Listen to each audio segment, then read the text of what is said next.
Hi everybody, welcome to the first installation of Inside the WSOP.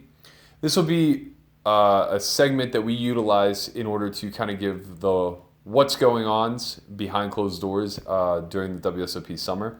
Most of it is going to be a lot of hand history reviews, spots, kind of discussing a little bit of deep runs.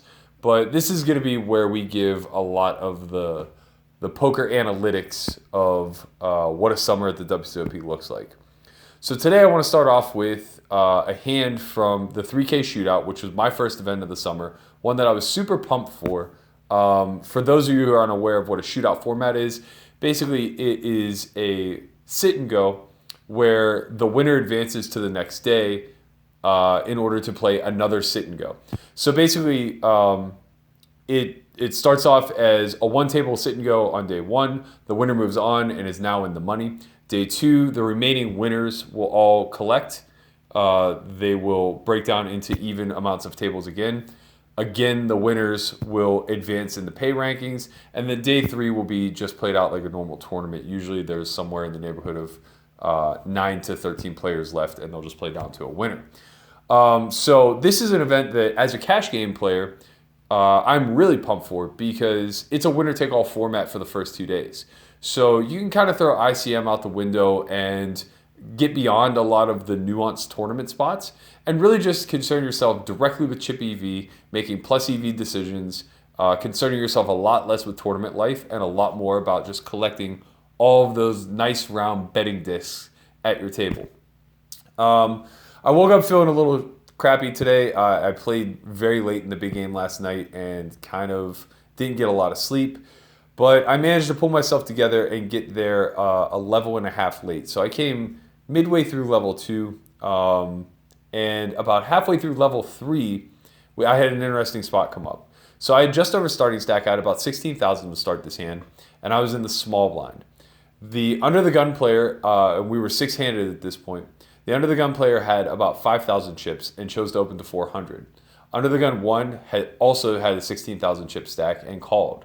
The button, who was kind of mashing the table and doing a little bit of drinking, also decided to splash in there for 400. And I looked down at Ace of Diamonds, King of Hearts. Now this is a layup squeeze spot, obviously, but when I'm squeezing here, I have two things to consider. Number one, what size can I make it so that under the gun can shove the majority of his range without feeling like I'm priced in with marginally strong hands. So basically, what size can I make it where he still has fold equity, and is that something I should even consider? And then number two, who's my most likely caller if I get through the under the gun raise? Now in this instance, the under the gun 1 player, who has about 16,000, was playing relatively snug, so I didn't really have many concerns about under the gun folding and him continuing. My bigger concern was the 25K stack on the button, who had been doing a little drinking. I was pretty sure he'd splash around with a lot of hands. So rather than worrying about opening up the shove range of the initial raiser, I instead chose to focus on lowering the SPR between myself and the button, as I expected that to be my most likely customer. So I chose a size of 2,500. Under the gun then elects to shove for what was roughly 5,000, 5,500, somewhere in that neighborhood. And then under the gun 1 reshoves for 16,000. This is kind of like a unique spot in the sense that this happens in tournament play all the time. People tend to play a little bit of a trappy range in the early levels. They don't want to overcommit themselves with those middling strong hands like tens through queens, ace queen, ace king, what have you. But more importantly, because this is a winner-take-all format, now all of a sudden what would be a lot more of a clear fold in a regular format becomes really, really close. Now, let me explain that a little bit. In a regular format, I would have to be really certain that neither player ever really possesses aces or kings, and that the reshover who covers me has ace-queen a fair portion of the time in his range. Reason being is that facing two ranges, even getting laid the price that I am, it's going to be very difficult for me to be a favorite, obviously. But it's also going to be very difficult for me to not be sharing cards with one of these two ranges.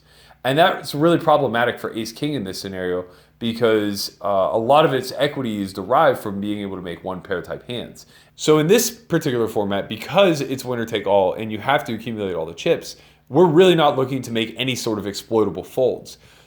Now it basically just comes down to the math and the EV of the situation. If I examine both ranges, and I assume that the under the gun player is all but over it and is just looking to get his last 5,000 chips in, which, bear in mind, at this point at 75-150 is well over 30 big blinds. If I decide that he's just going to, stuff it in there with any pair, ace-jack suited plus, and let's say, let's give him ace-jack offsuit, right? Which I think this is a really, really wide range. And then the flat caller is only reshoving with the chip leader behind him, with me showing a ton of aggression, putting in 15 big blinds pre-flop. I think his range is very pair dense, and it's really only like tens plus and ace king. I really don't think this range ever shows up with ace queen.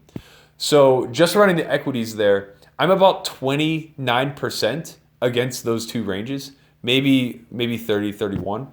And looking at the direct odds, you can see that for me, it's going to be 13,500 chips to call off in order to win roughly 26,000. So I'm like 1.85 to 1 to be calling here, which means I need to have roughly 45% equity. As you can see, my hand is not performing that well against both ranges. Now, if I compare just my range versus the stack that covers me, which is what's most important, now I'm doing a lot better. I'm roughly right at that break-even mark of about 45%. The problem is that we have to still consider the under the gun range because there's going to be some removal effect taking place there. He's going to have aces and kings some small portion of the time. He's going to have ace king, ace queen, ace jack a larger portion of the time. And all of that is going to reduce my equity now against the tens plus range. So I ended up making what felt like a really exploitable fold in the moment, but it's probably just like pretty correct. And I was up against pocket eights by the under the gun player and pocket queens by the flatter. I would have won. I would have made trip kings. And unfortunately, that's just the way it goes. Me 3 years ago, you would have needed a crowbar to get that ace king out of my hands. And sometimes you're punished for not taking those types of gambles. I ended up bluffing my chips off a little bit later to the drunk man to my right. But that's poker, it's like all we can do is take the best of an opportunity that's presented to us, make the most correct decision that we have given the information afforded, and then just live with the results. If I had called it all off and lost, I'd be sitting here bemoaning about how poor of a call it was. So I'm not going to beat myself up over it. There's always another event. You're going to be hearing a lot from Jordan and Christian over the next few days as they play the Colossus. My next event won't be until next Friday. I'm going to be playing the 5K No Limit at the World Series. Really looking forward to that. I'm certain there's going to be a bunch of interesting hands coming out of that as well. This is the hand histories that you've all been waiting for. Really pumped to put out a lot more content this summer. And if you haven't seen it already, go back, check out our vlog. We're going to be doing a docu-series throughout the course of the summer that's going to follow the Solve for Why crew around.